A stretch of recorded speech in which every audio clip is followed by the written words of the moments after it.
Hello everybody and welcome to this edition of the show. I'm your host, Jack Butler, and this show is where we bring you conscious change agents, people who are doing impressive things in the world from a place of deeper consciousness, and also can add value to your living a full spectrum life. I'm pleased to have back on the show Jeff Salzman. Jeff is an integral evolutionary public commentator with his platform, The Daily Evolver. Jeff has been a huge contributor to the integral space. He previously co-founded Career Track Training, an adult education company with over 300 employees. He co-founded the Integral Institute with Ken Wilber and is a lead teacher at the Integral Center and at the Integral Living Room. And he's a sweet guy. So thanks for being with me, Jeff. Yeah, thanks, Jack. Good to be here. Yeah. So for people that don't know too much about you or your story, I just would be keen to context things a little bit. And you know, as I said, you've been a huge contributor and benefactor of the integral space. You know, what had you to decide to put so much kind of life energy and resource towards that, and what brings you to do the Daily Evolver now? Yeah, well, integral theory just lit me up. I mean, I was never the guy who was satisfied with anything, you know, right. In terms of, I was always the intellectual seeker, spiritual seeker, you know. Yep. And integral theory basically is just the idea that all of human wisdom from indigenous times to now, in all cultures, north, south, east, and west, are available to us. And so there's sort of a new emergent that wants to arise out of the integration of, you know, science, religion, yes. And all of the ways of thinking and living that human beings have done in history. And from an integral perspective, we see the movement of history. We see that actually humanity has gone through stages of development, evolution, basically, in the interiors and culture. And that, you know, we're living a very different life in the modern developed world than indigenous people in all of history, and of also other cultures in the world right now that are living in different, really different times. Yes. And, you know, that's just part of the mix of the world, and nothing explained it better. In fact, nothing explained it nearly as well. All these other ideologies all have a place, but integral wants to include them all and see which piece of the truth the conservatives have, the liberals have, do religious people have, to, you know, scientists. And it's a friendly approach to the world, and just right for, you know, an intellectual, you know, slut like me. I love that. Integral often talks about being, or you know, the postmodern. Yes, you know, so exactly. For someone who's hearing that and sort of, you know, maybe wondering that you're saying effectively that, you know, different people can have their truths and they can coexist. What is different about integral than that being sort of just a postmodern pluralistic embrace? Yeah. Well, we all know, just to set the scene a little bit, yes. the cultures that are really online in a big way, particularly in the West, in the developed world, Western Europe, here, you know, Japan, whatever, yes. is we have traditionalists. Yes. These tend to be religious people, social conservatives, Republicans in our country. Yep. We have modernists, secular, often atheistic, scientific, you know, show me, prove it kind of people. And then we have the postmodernists. And postmodernists are the, if it feels good, do it. You know, it came in the 60s for the most part. Yes. Ecological, feminist, animal rights, gay rights, sensitivity, therapeutic, you know, adventuresome. Yep. And so these are the three cultures that are currently online in you know, Western developed countries. And so integral wants to say that, you know, there's a movement there. You know, traditionalism came in 5,000 years ago. Right. Modernity came in about 400 years ago.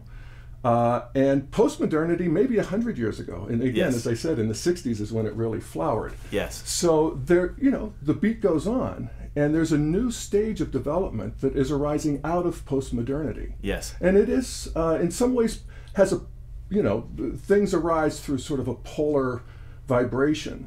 And so there's a certain polar push against green with integral. So one of the things we know about green is that it is deeply sensitive. Green is postmodern. Green is postmodern, yes, exactly. Postmodernity has a sense that there is no absolute truth. Integral says actually there is an absolute truth in the sense that there's an absolute reality that is the unity, and that there's an evolution. And so we see a little bit of that. There's a natural hierarchy that we see in Integral, that postmodernity doesn't like to rank things. Yes. It has definitely a deep heart and sensitivity for people who have been left behind. Yes. So, women, animals, gays, all of that. Yes. And so, and also indigenous cultures. And so it's very allergic to there being any sense of hierarchy, or that something is more developed than something else. In Integral, we see that there is a natural hierarchy. There's just, as I said, these structures of consciousness came on in historical times, at different times. And so, and we can see that they have different capacities. And so... and when you say natural hierarchy, does that imply any kind of value judgment? No, it really doesn't. Okay. I mean, a natural hierarchy is that an acorn turns into a seedling, turns into a sapling, turns into an oak. Yeah. And never the other way around. Yeah. Now, actually, postmodernity in its theory would have actually a hard time accepting that it never is the other way around. Huh. Because it's just, there's, as I said, an antibody to hierarchy. Yeah. And part of it is because what postmodernity sees is what modernity did with hierarchy, which is colonialism and oppression, and this idea that, we were smarter and better, and we had to make the rest of the world rational. Yes. And so, postmodernity sees the horror that came out of that, which is basically the first half of the 20th century. However you want to slice and dice it, the two world wars, all of that stuff. And so, modernity wants to postmodernity wants to deconstruct all of these truth claims, like my God is the one, or rationality and is the thing that's going to deliver us into paradise. And it says that none of those work. And so this is another way that Integral is different than postmodernity. Postmodernity tends to be bummed out.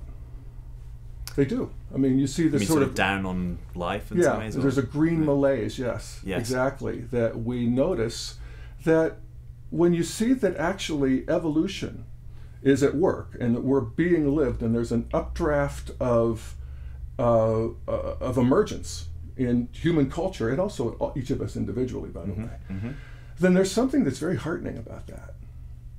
And postmodernity, they're very uncomfortable with that. Yeah. So one of the things I want to sort of dig into a little bit with you is that I've heard you say before that almost there should be a news headline, newsflash. This is the best the world's ever had it. And you say on the front page of your blog that you are, you're swimming against the tide of prevailing culture. Yeah. You're counterculturist in a way. Yeah. Give us some evidence that this is the best time that we live in, and if that is true, and it might be the green malaise that you're just talking to, why is that less held in people's reality? Yeah. Well, it's objectively true in any number of measures. The lifespan, the amount of calories, the amount of time we spend seeking calories. In fact, our problem with calories now in the developed world is we have too many of them. That's astonishing. An astonishing problem based on all of human history. The number of people dying in wars. I mean, we have our cameras focused on wars 24/7 now, the ones that are left. I actually see that this is the trailing edge of warfare is, happening right now. I mean, there's no chance that, for instance, Germany and France are going to fight each other again. Yes. Yet they did for all of human history. Yes. And so there's a pacification that comes online in modernity that is that we can notice.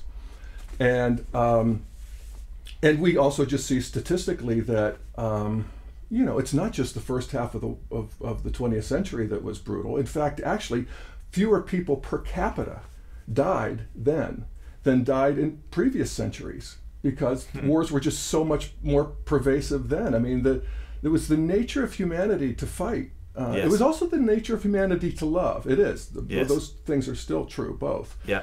But now we do it in far more complex ways. You know, we're going to have economic wars, and we're going to have cyber wars, and we're going to have things like that. But we have to notice that that's progress, because there's less bloodletting, and you know, it's just we're moving into well, first of all, in all of these first-tier structures, like traditionalism, modernism, and postmodernism, there's this sense that humanity has screwed it up. Yes. You know, all of the religions are about really falling out of the Garden of Eden. Yeah. You know, and so we disobeyed God, and we have to find our way back. Yeah. In modernity, the idea is that we, human civilization, we were stuck in superstition, and now we need to release ourselves into rationality. Yes. And once we do that, then we're going to be fine. Yeah. You know, before it's once our God comes back, we're going to be fine. Now everybody becomes rational, it's going to be good. In green, it's like everybody has to get it that we're all one. And that we're all in this together, and it's one world. It's actually a world-centric view for the first time. And they think that human beings went wrong with, you know, science and corporations, and you know, so that's the enemy at green, or post-modernity. Yes. At integral, we don't have any enemies anymore. We actually see that all parts of that process, they're just part of how we grew. It's like 6-year-olds become 9-year-olds, become 12-year-olds. Yeah. And one is not a defective version of the other. Yeah. You know, they all come on in their time. And that there is greater capacity, greater pacification, sensitivity, consciousness, and not to mention all of the things like travel, communication, health, you know, electricity, kilowatts, you know, output per acre, any measure. Yeah. Better, relentlessly through human history, actually. Yeah. And so why do you think that that's not more sort of prevalently held in the culture, that like we live in amazing times? I mean, I think we definitely, I have my experience of getting a sense of that in certain communities that you move in, and you know, people who are on the edge of the technological development, or and generally, I think if we just pulled someone in off the street and just said to them, hey, by the way, you know, this is the most amazing for all these indices, that would either be a surprising thing, or just that it wouldn't be something that would be easy to accept. Reject it. Most people would. A couple reasons. One reason is that we are very much still wired for danger. You know, this is part of the human nervous system, is that you know, the people who are the most vigilant and the most hyper-vigilant are the ones who escape the saber-toothed tiger. I mean, it's a cliche, but it's true. And so we're definitely wired for what, I mean, look at this. We're recording this during the Ebola crisis of 2014. And, you know, we've had exactly one person die who flew in and got through the, you know, net from Liberia, and a couple people get infected and they're cured. And, you know, it's like, but still, this sort of free-floating fear has to attach to something. So we've had round-the-clock coverage. This week it's of these 2 nurses, one who's refusing to be quarantined, the other one has been released because she's cured, and you know, but it's just, we're riveted by it.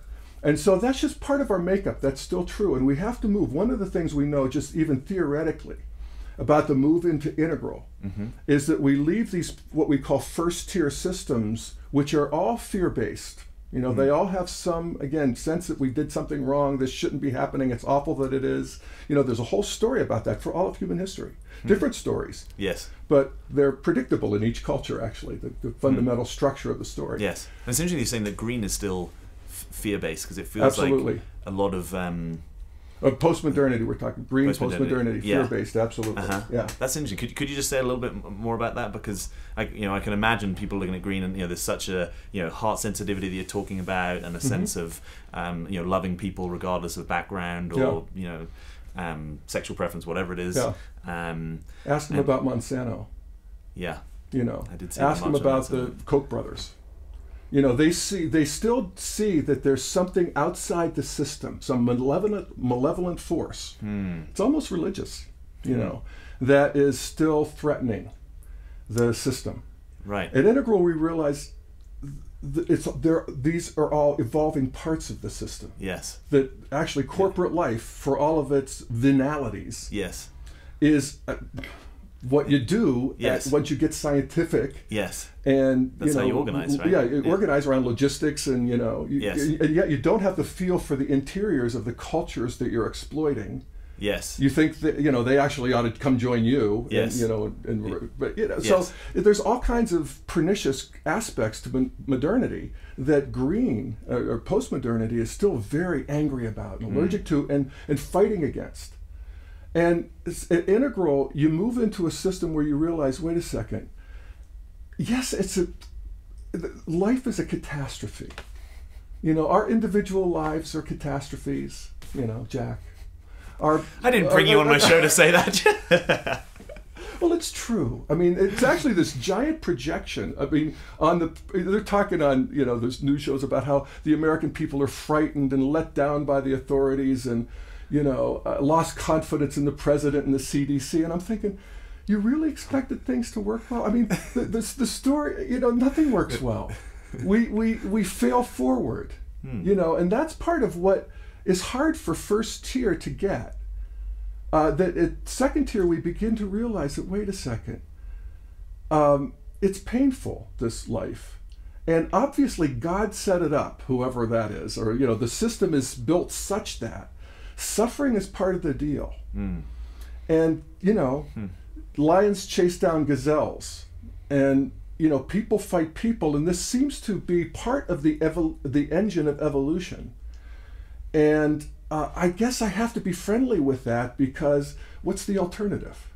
To be mad that the life is the way it is? And so you do try to take on a radical friendliness about the catastrophe, the evolving catastrophe of life. And so this is why I often say that evolution is beautiful in its fruition and its amazing novel forms like us. But it's not pretty. Beautiful, but not pretty. That's a hard one to get. Yeah. And would it be any more true when you're saying, life is a catastrophe? Would it be just as true to say, I don't know, life is evolving harmony? Yes, absolutely. Yeah. Yeah, it is. Absolutely. It's funny, we're both fear and love machines, human beings. As we move into second tier, again, this is, just good Claire Graves' Gravesian yes. theory. You move into a love operating system. That's sort of some of what starts. So rather than living according to something's wrong, something's deficient, I'm lacking something, I have to get it, you sort of like say, okay, I guess this is it. I'm Jeff and you're Jack, and I can sort of see the sort of growth, and I can feel the emergence in my own mind and body. And as we were sort of joking about before we started filming, it's like one of the ways to get over fear is to just start identifying with the part of yourself that doesn't die and can't be hurt. The bigger self. And so that actually naturally comes online as we develop.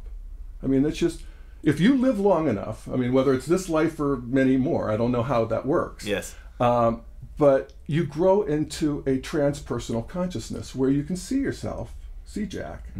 But there's this bigger, there's this sort of bigger Jack, for lack of a better word, that you realize is part of a dimension of reality that doesn't die. Yeah. You have my curiosity when you're talking about the sort of move from a kind of a deficient orientation to, I think you call it a love operating system. I'm sort of curious if any type or any other typing plays into that, with certain types just having a sense, something like, for example, Enneagram 4, that there's something missing. That's like a core sort of way that I experience the world. Yes. Which might be different than, say, my type of 7, where you tend to see life in its positivity. Yeah. No, that's right. We all have our flavors. There's all the nuances in that. Yeah. Exactly. And the Enneagram's a terrific personality system for seeing that there are people who have their foot in the gas, there are people who have their foot in the brake, There are people who are fearful, and there are people who their job is to actually long for what's missing. They're the force. You know, that's their job. That's what they bring to the party. Yeah. You know. Yeah, and then there are people who are better, like, let's right? go and what's new and what's next. And that's the threes, you know, or sevens. And, you know, and fives like observe it and think about it. Yeah. We need it all. And we all make a party. Yeah. And that's absolutely. So different people are magnetized to different, you know, so dimensions of reality. Dimensions of reality, yes, exactly. Yeah. But they still all evolve, you know, and have a different experience as they do. So let's dig a little bit into some integral political stuff. I know that's, you know, a lot of what you do at the Daily Evolver. Let's talk about global governance. So if it's true that we are emerging at least to be one human family, how do you see governance in that context? And we've talked a little bit about the fact that, you know, we're trending to a better place in terms of war. Some people would say that you know, having competitive nation states will always sort of have the potential that the war is kind of there as a last resort, and do we therefore need some kind of, you know, binding supranational entity or law? You know, people talk a lot about international law, but it tends to be a lot of it's soft and not really fully enforceable. Right. But it has increasing currency, and we know that soft law often tends towards hard law in the longer term. What do you see as desirable in that space? And what do you see as possible, say, in the next, I don't know, 20, 25 years? Well, I think what you just said is pretty much how it works. I mean, soft laws become more and more deeper groove and harder and harder, and so you know, is global governance going to happen with some big convention where everybody gets together and says let's do it? Probably not. Right. That's a green fantasy, actually. Yes. But what will happen is what is already happening, and what has been happening since the dawn of human history, which is that smaller groups join up with bigger groups, and bigger tribes become clans, and clans become nation states, and nation states become allied with other nation states, and it's just pretty much inevitable that we will have a global governance in the real sense of the word. We don't now. We're still nation states, pretty much working it out. But there's a lot of global governance right now in terms of just a contract between a corporation and a supplier.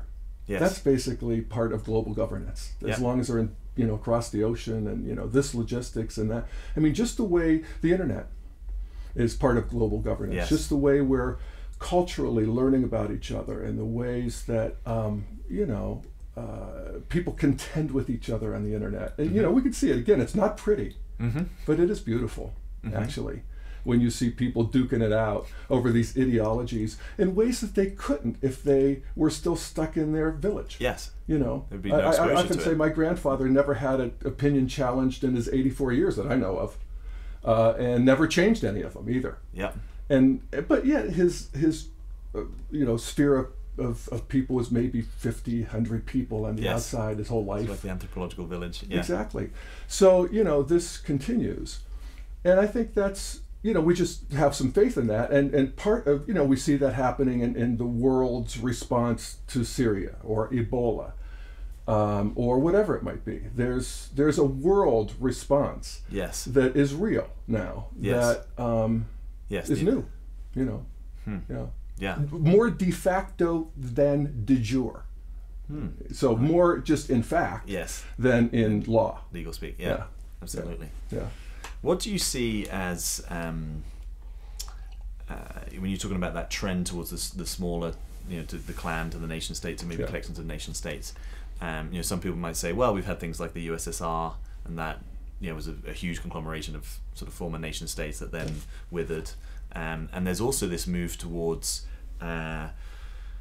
self-determination. You know, recently, obviously in the UK, the Scots voted on, you know, whether to be a separate country, and you know, they didn't, but it was sort of close enough, and that's also inspired. You know, there's a whole bunch of places in Europe, the Basque region of Spain, so forth. There's Quebec. So how do you sort of see that in this context of the sort of the bigger group coming together?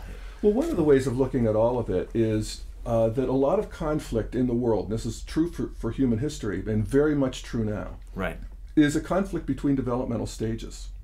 And so you have, to what degree does national identity trump sort of a world identity? Yep. For some people, the national identity is just that's all they want. That identity. World identity feels like the devil. It's like, you want me to, sit down with these others that I'm not so sure about. In fact, I'm pretty sure they're not who I want to be sitting down with. Yeah. And that's actually a structure of consciousness that we call absolutistic. The world is good and bad. The world is actually a titanic battle between good and bad. Yes. And so in my nation, this is sort of like George Bush Jr., right? Was that exactly. Right? Absolutely. He was he had that in his heart. Yes. His head was modernist often, yes. but his heart was traditionalist. Yes. And so, traditional people are going to vote to be Scottish. Mm-hmm. But the moderns are not, it's like less important. I mean, how really big a deal is it now for people like you and me to think that, being an American is interesting, but it's not something that I think is better. You're not clinging to it, yes. Yeah, it's not. Yeah, and I don't cling to it. I'm informed by it. It's like my eye color. It's like other things about me that are interesting, but it's not decisive. But it is for earlier stages of development, right down to clans and tribes. I mean, if you look at tribal culture, the tribe on the other side of the mountain is the other. Yeah. And they've been, feuding for, all the time. Kind of Game of Thrones. Yeah, exactly. Yeah, totally Game of Thrones. And so we see even in the Middle East, there are people at these still, what we would call warrior. This is even before traditionalism. This is that red warrior culture where you're organized by fighting. That's the psyche is organized by fighting. And they're still there.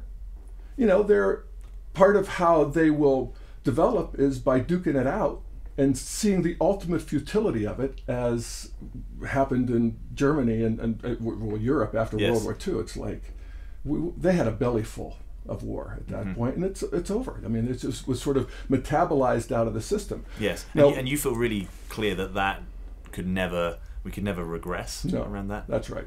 No, we're not going to regress. I mean, if an asteroid hits, and we're all sort of, the electric goes. I mean, there's whatever. I mean, there may be something where you do see where, like the airplane wreck in the Andes, where, in these small subcultures where the life conditions regress back down to an indigenous, I need food, then, all bets are off. Right. But that's hard to imagine now. I know it's the whole apocalyptic, fantasy culture is about that. Yeah. But part of it is, it's like Ray Bradbury said, science fiction doesn't predict the future, it prevents it. So we're supposed to think about the worst case scenario of modernity and how, because the art helps us to actually not go there. Yes. Yeah. Yeah. It's a bit so like I'm all good with the dystopian culture, but Jesus, let's have a little, something else too. Yeah. But whatever. But one of the reasons I'm asking that is because at the moment in Europe there is the rise of extreme right parties. Yes. UKIP has just taken their first seat in the UK Parliament. It's Marie Le Pen and Front National. Yes. Do you see that as just a little in Hungary, blip? Russia? Right. Yeah, absolutely. I mean, it's an interesting thing. There's Turkey. Because some people would say we need to pay attention to this stuff because 60, 70 years ago when fascism was on the rise in Europe, we didn't pay attention and we paid a huge cost for it. Yeah, that's right. Well, you wonder how much traction the hard right is going to get in Europe. Yes. There's also a hard right here in the Ku Klux Klan and the Aryan Nation and that sort of thing in the United States, and it's not like those people didn't exist before. Yes. I grew up in the hollows of Western Pennsylvania where I knew people who were sympathetic with that view. Yeah, they were there. It's just that the internet's a funny thing. The internet. I mean, it actually enables people at a level of development who could never invent the internet themselves, but they can use it. And so you have actually everybody gets organized, and so now we have. hard right organizations organized, somewhat internationally even. And so there's that's a factor in it. Yes. Another factor is that particularly when we look at countries that were basically tribal and traditional, and then they had a certain modernity imposed upon them. Right. By, like Saddam Hussein in Iraq. Yeah. Or the Shah in Iran. Yeah. Or Ataturk although they're all different flavors and I'm not conflating them. But they all brought, got rid of the headscarves and, brought people into modernity and universities. There was actually some, progress. Yes. But held by the secret police and a brutality that's more of a mafia than it is any kind of government that we would understand and relate to. Yes. And so when they're taken out, it's not like the people pop into democracy. This was the mistake that George Bush made. Yes. Thinking that, okay, we take the lid of the dictator off and these people are going to become like us. No, actually they're going to become where they were before the dictator, which was tribal. Yeah. And so that's what we've seen. It looks like evolution going backwards. It's not. Those people were always still there. They were just held in a suspended animation. Mm. So that's great, because that's one of the ways that the integral narrative can really, add some pretty useful nuance to, say, like foreign policy in that instance, and giving a probabilistic sense of what's actually possible in terms of regime change or the whole democracy project. Yes, that's right. And so this is where Obama gets a lot of heat for not, being in there arranging things and fixing things and influencing things. And there's a certain realization at Integral, and I'd say Obama spikes into Integral on a good day, honestly. Yeah. That you have to really let people fight it out. Yeah. And, work it out. But, you wanted them to do it. There are relatively more healthy and unhealthy ways to do that. Yes. And so we want to influence that. Yes. But not in the way that we thought we had to influence it, which is that we install somebody to, take care of it for us so we could pump out the oil. Yeah. Which is, a lot of recent human history. Yeah. Yeah. So let's imagine that you're getting Obama on one of these good days where he's, spiking into Integral. Mm-hmm. What would you most want to sort of share with him from an Integral perspective that you would think would have, the most positive benefit on, let's say, national politics at the moment? We know that we're in an era of polarization, where there's, he's struggled to get a lot of his agenda done. Obviously got, the midterms and things might change that as well. Yeah. And the millennial generation, particularly high levels of sort of mistrust and lack of interest in sort of the traditional institutions of politics. Yeah. But people who seem to be quite civically engaged in terms of some of the the work that they do and the sort of organizations they're spawning and social enterprises that they're building. Yeah. So at the national level, what would be the integral contribution that you would be most keen to talk about? Well, so much in what you just said. I mean, first of all, I tell Obama that history is going to be nicer to you than the president, than the media, and that's probably always true for a president, But in his case, I think actually Obama is acting pretty integrally in the sense that one realizes that there's a natural emergence at work in everything, in you, in me, in us. In our communities, in the world at large. And that we can kind of trust that, and that a lot of systems move forward through contention and through, hard knocks. I mean, look at how we've grown from the things that disappointed us over the things that, where we got our way. I mean, it's just the way, again, I blame God for setting it up this way. I still think we should have just, found ourselves in the creekside with grapes and virgins. Why couldn't it be that way? But it's this way, and so I try to be friendly with it. But at any rate, so this is some of what's happening. Also, the millennial thing is so interesting because we can look at what's happening with the wars and pestilence, literally, in the trailing age of development in the Africa, in the Middle East, and we're riveted there, and we ought to be. It's really progress that we are, and that we're involved in trying to help. But what's also interesting is what's happening in the leading edge of culture on the planet, and that are these millennials in the developed world. And so we're talking people 20s and 30 to 30, maybe a bit higher. And, you know, I always think of a headline that the New York Times wrote about 6 months ago about the Pew study on the millennials. They called them Generation Nice. And that's actually what continues to happen. Actually, human beings are getting nicer and nicer. And they are, you know, they're losing. Wow. Yeah, it's true. Yeah, and also safer and safer, and turning the attention on domestic violence and you know, factory farming, and you know, making connections about how what I wear actually impacts somebody on the other side of the world or this species, and caring about that and noticing it. To see is to care.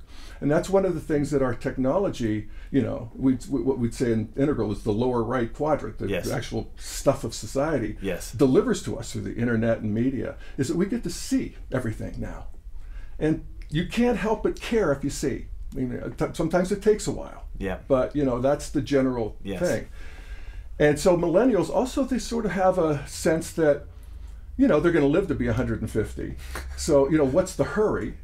You know, so you add another decade of adolescence. I'll start my pension when I'm 100. Well, exactly. I mean, there's actually an intelligence to this idea of, you know, well, lacking a materialism of the parents. Not wanting cars, not getting driver's license. I mean, this is driving the car companies crazy. You people, you millennials, and it's so fabulous. It's so wonderful to see. Yeah.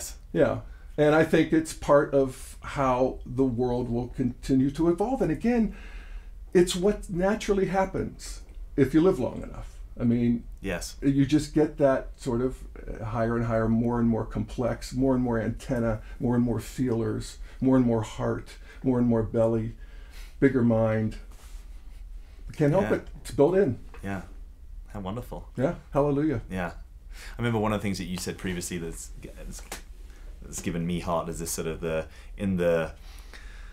battle, if you will, between a sort of more conservative position and a more liberal position, that, you know, you kind of know the liberals are going to win. It's just a question of time, you know. So it's just, you know, we need to just sort of stay around long enough, and that's the trajectory. Not to be complacent and to still be agents of conscious evolution. In first tier particularly.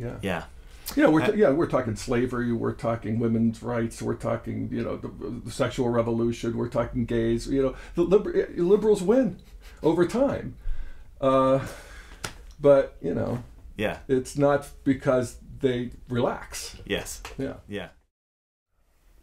So let's drill down a little bit on one area of rights that's seen like huge progress in a relatively short period of time, which is gay rights and gay marriage. So there was a lead article recently in The Economist that was sort of tracing the history of gay rights, and I think it was 1995 that The Economist led with an article about gay marriage, and it had the biggest number of complaints that any Economist article in their 100+ years of history had. And what year was this? 1995. Wow. Yeah. Wow. Because I think they had a picture of it was like a wedding cake with sort of, you know, two guys as the figurines, right? And also at the time, I think there was a whole it was a low period for the British monarchy, and there was a bit more of a kind of Republican call for abolition of the British monarchy. And they were saying they thought it was much more likely that the British monarchy would be abolished than ever, you know, gays would have the right to marry. Interesting. So. You know, you've also had, you know, your own personal experiences of being gay. So I was just curious. I was going to say my husband at the time and I had a wedding ceremony. It was 1993 with two grooms on the cake. Oh, you did? Yeah. Yes. Very cool. So, and that presumably was at a time where that wasn't like a legal. It was not a legal marriage. Right. No. Yeah. No, but we did it with friends and family, and it was, you know, meant something to us. Absolutely. Yeah. So I'm sort of curious if there's anything that we can learn from how, like, why has that been so successful? You know, if you look at, and you know, now the Supreme Court is not even taking certain cases that states are referring up. No, it's amazing. Yeah, and also just this aspect of seeing such progression in the developed world, and maybe also a sort of a hardening or a certain maybe regression in the less developed world in attitudes towards gays. So. That's right. Well, homosexuality in general is a really interesting marker for cultural development, because you have, I mean, if I could just start even in the animal world, it's everywhere in the animal world, as it turns out. Right. So stop beginning and end there. But in early indigenous cultures, gays were accepted. Warriors often had homosexual relationships. They're still true in indigenous cultures. But by the time you get to the warrior culture, what we would call the red culture, and this is about 15,000 years ago, 12,000 years ago, this is where patriarchy took hold and sort of a male domination came on. This is where women were taken into the private sphere, often shrouded, hidden, because men were such stallions, they had to be protected, you know, and that sort of thing. And at that stage, anything that was less than manly became, you know, basically, in red cultures, homosexuality is punishable by death. Okay. Now, there were some, as we moved into, like in Greek culture, a dominant man could have a relationship with a younger man or a slave. But it was still, the manliness was still very much primary.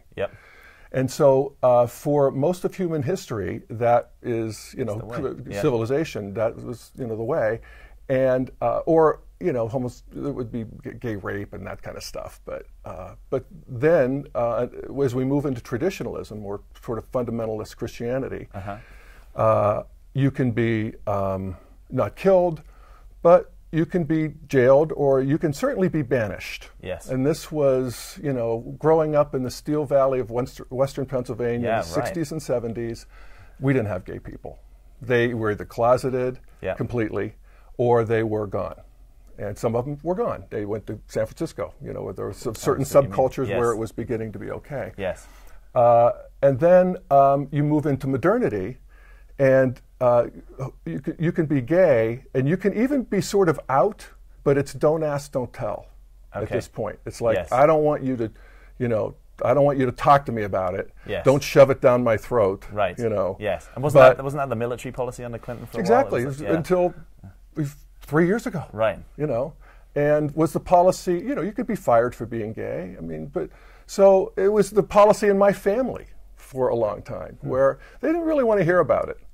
But they knew, and they were okay, and they still loved me, and we still had a great relationship. I didn't have to go away. I didn't have to hide. It's progress. It's great progress. By the time you get to postmodernity is really the project of rehabilitating all of the victims of the past. And so, and just feeling a heart for the people who have been left behind. And so homosexuality at that point becomes there's enough of a subculture, there's enough of a green vibe that came online in the 60s, 70s, 80s. Sexual revolution. I hate to say this, but it's, I think, really true. Sodomy, so to speak, oral and anal sex became more acceptable among straight people. And so the whole thing there's just a bigger, we become bigger. We become more complex, and we become bigger. And then, again, with this principle of to see is to care. Once people start seeing gay people, even if it's don't ask, don't tell, and everybody's sitting around the water cooler and talking about their weekend and their girlfriend, and the gay guy doesn't get to say anything, at some point that doesn't feel right. It's just there's a moral intuition that comes online. And then once we see that our kids are gay, and it's at that point it's over, because we all we could talk about how evolution has us in contention, but evolution has us also in love. And human beings, there's a basic moral intuition where we want our circle of care to get bigger and bigger and bigger, and then start including more and more people who were previously left out. And it's like the once that happens, gets bigger. But you can still see that in cultures like, tribal red cultures in Africa, where there's still that tribal vibe, even in Russia, although a different stage of development, but there's still that.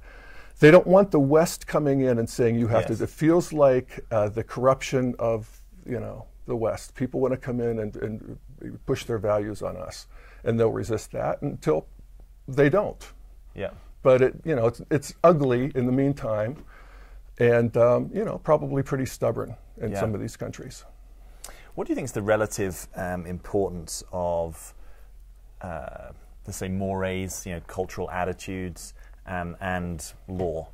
Like, do you think, in terms of the you know, gay rights and gay marriage, it feels like the law has probably lagged the sort of the general cultural sensibility? Yeah, it's doing both. I mean, you could say, I mean, the cultural sensibility sort of led the way until, you know, one state legalizes it and then the other states. And now you're actually having the law lead the way. Yes. And the judges are overruling these, you know, democratically passed amendments that say never any gay marriage in Kansas. And this is what the people voted for, like 60+%.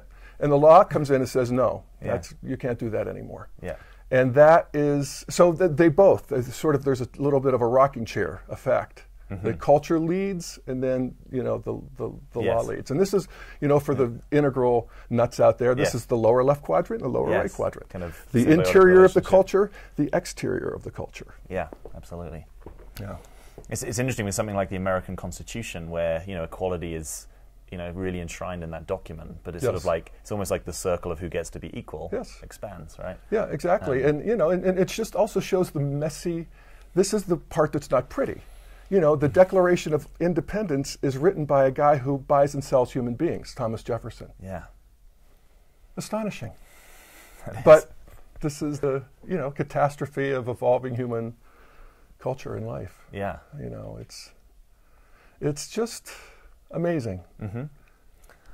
How do you feel about, in terms of political polarization in the country at the moment, in America? Like, do you feel optimistic about that? And what do you think, as, you know, concerned citizens that aren't maybe, you know, that don't live in Washington or not really strongly in the national political scene, like, what can we most do to contribute to the kind of politics that we want? Yeah, well, polarization, you know, of course, is a problem. But from an evolutionary perspective, polarization is actually a stage of development. Is that, you know, this is a basic dialectic. If you get a thesis, an antithesis, and then you get a synthesis. Yep. And so, you know, my liberal friends feel that this rise in conservatism, Fox News and all of that, is because of money and because of Rupert Murdoch. And no, these people were there all along. They just never had a channel. They didn't. They only have one now, and it's big, but they didn't have one before. Right. And so, you know, it continues. And so what happens when polls get polarized, if you will, where the distinctions are very, very strong and a lot of energy and contention, then there is a natural integration that happens. And one of the examples of this, and this is something that Steve McIntosh has pointed out, I think, so beautifully in his book, or his upcoming book, The Presence of the Infinite, but also in I want to put a plug because I'm on the board, the Institute for Cultural Evolution. Check it out. It's good. Yeah, absolutely. And he talks about how men and women, if we look at how even our grandparents, how men were men and women were women, the roles were clear. Yep. That now as we move into modernity and post-modernity, it's not that men and women have become some amorphous blob, but men have taken on the qualities of women. They become more feeling, more nurturing, more parental, you know, more housework, whatever it might be, more sensitive. Women become more agentic. You know, they get out in the world. And so that's what happens. And so we'll have a future left and a future right that'll be coming online. It is coming online. I mean, we're having a conversation about it. Integral is about looking and saying that, you know, the conservatives actually they see a piece of the world that the liberals really don't. Important. Yeah, absolutely. And the liberals see a piece of the world that the conservatives don't. And they're actually both have, you know, there's a lot of intelligence in both. And there's a lot of limit and contraction in both. But from an integral perspective, we're friendly to both. So that naturally what wants to arise due to the circumstance is obvious. You know, I mean, so you get a problem from an integral perspective, you're not ideological about it. You just, what works?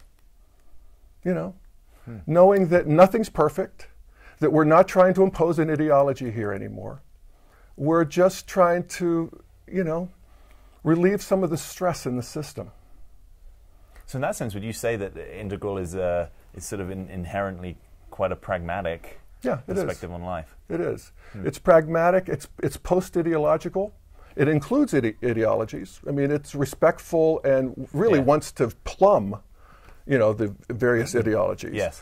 But you just feel can feel it right now. The contraction of wanting to be either a liberal or a conservative. It's like that's the last thing. It feels like somebody putting a sock around my neck. Yep. No way. Yeah. Yeah. So there's just that natural thing. We just become more and more curious about. There's at postmodernity in general. We want to start turning towards our pain. Mm-hmm. We want to start actually getting interested about criticism from other people. Mm-hmm. We want to see our shadow, the part of ourself that we actually know is there, but we can't see. I mean, isn't it weird, Jack, to think that there's a part of Jack that is there, but you can't see it? So you get really curious about that. And, it's a rich, flourishing, flowering time to be alive, in that stage of development. Yeah, and it just continues. I mean, who knows to what? I mean, I don't know. Maybe we'll be flying around at some point, or time traveling, or I don't know. Yeah. I don't rule anything out. Well, that brings me to something else I wanted to ask you about, which is, artificial intelligence, superintelligence. I was at a very interesting talk recently with Nick Bostrom, who's director of the Future of Humanity Institute at Oxford University. Mm-hmm. And so there's a bunch of people that are thinking about what timeline some of these technologies are coming on. And they basically asked a bunch of people that would seemingly have a sort of reasonable perspective on that, and bring sort of how is it 50% likely or 70% likely or 90% likely that when superintelligence will arrive? So this is intelligence that's more intelligent than human intelligence. And on average, it's, most of them are seeing like it's 50 years ish. Mm-hmm. Was sort of like where that came out as, mm-hmm. And so I don't one just. As a sort of species, what do we need to have in place in terms of how we coordinate and how we do our organization and politics, so that sort of stuff is really on behalf of humanity and not on behalf of the sort of corporate equivalent of Monsanto, or not one nation that wants some kind of superintelligence for their people that they don't want other people to have because it's just such a competitive advantage. Yeah. What do you sense about that? Do you worry about that? I worry a bit about it. It's a distinction that we would make in Integral is that there's a dimension of reality that is the interior of the human being. So I have an interior that is my own, Jeffness and subjective experience, my happiness, my dignity, my enthusiasm, and I have my exterior, which is my cells and my neurons, and and these two things co-arise and co-evolve, actually. And so machines are all exterior. That's really important. They're all bits and bytes and, silicon and, pluses and zeros. There's no conscious, not a shred of, you could put all of the computers on the planet together, and there's not going to be a shred of consciousness that's thrown off by that. So this is a mistake, I think, that a lot of AI people make, is that they think that complexity itself, once we get machines that are complex enough, then consciousness will sort of arise. No, it won't. I mean, what will arise is, so that I don't worry about. Machines like becoming these robots that take over the world. I don't worry about that. What I do worry about... Well, I was going to say, if... for example, the experiment in the moment with like mirror neurons and the ability to, you smile, I smile, you're sad, I feel sad. It seems like that sort of capability, they're starting to be able to program something of that. So that I'm just curious at what point that doesn't become just an external machine. Or if things like Her, the recent movie, where they're sort of projecting a future of an operating system that seems to have some understanding of mood and how you feel. Well, I think actually it's quite possible in not that long a future that we could have a machine that would sit here and look very much like Jack, and would be sort of, I wouldn't actually necessarily know the difference, and it might even be programmed with Jack's responses and Jack's way of looking and eyeballs, but it wouldn't be Jack. It wouldn't have that interiority that Jack has. Now, so this is where the movie Her, I think, is wrong in that, theoretically wrong. I still enjoyed it, whatever. Yeah. But here's the other side of the street, and that's transhumanism, where we use technology to enhance the human. Yes. And that can go into a stratosphere that scares me. I mean, if we have the kind of, digital printers, or what do they call them, 3D printer, just the ability for any yahoo to create Ebola, I worry about that. I don't worry about corporations. I don't worry about governments. I mean, these great big institutions ultimately continue to evolve because they're created by people at ever and ever higher stages of evolution. Mm-hmm. We see that corporations are less malignant than they used to be in terms of how they treat workers and that sort of thing. There's a movement towards civilizing that. But I do worry about the wild card. I worry about the Joker, who just wants to see the world burn. And that's actually why, I'm not crazy about the idea of an invisible internet.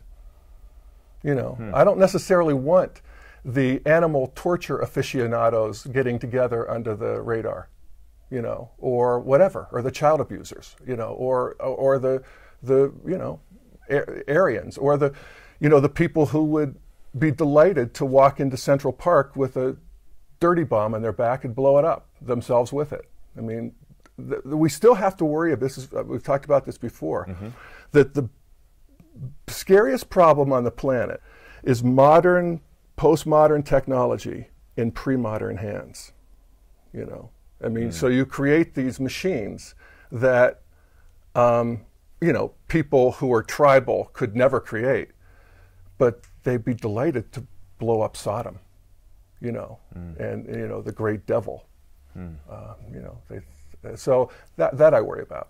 Yeah. And so transhumanism, as opposed to AI, are two different ball games. Yes. Yeah. And just on transhumanism, would you be worried about? It seems to me there's a distinction between anything that kind of takes you sort of back to where you were, right? So, like, I don't know, you have a lung failure and we can pop in a new lung, or you have some kind of accident that wipes a whole load of like brain capability and we can bring that back up. Do you see that as fundamentally different than sort of taking as you are and doing enhancements, so that now actually you're and where is the fine line with that?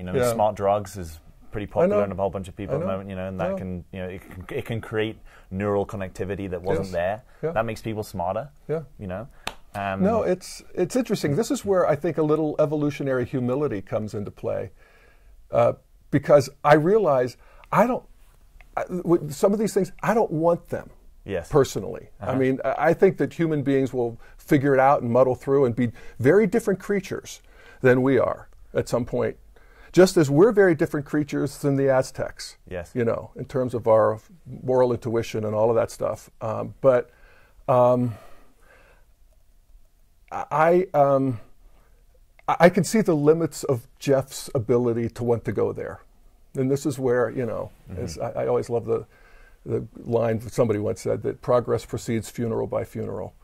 And, I'll do my part here, and I'm going to go maybe a little further than I am, and maybe I'll even get on Facebook.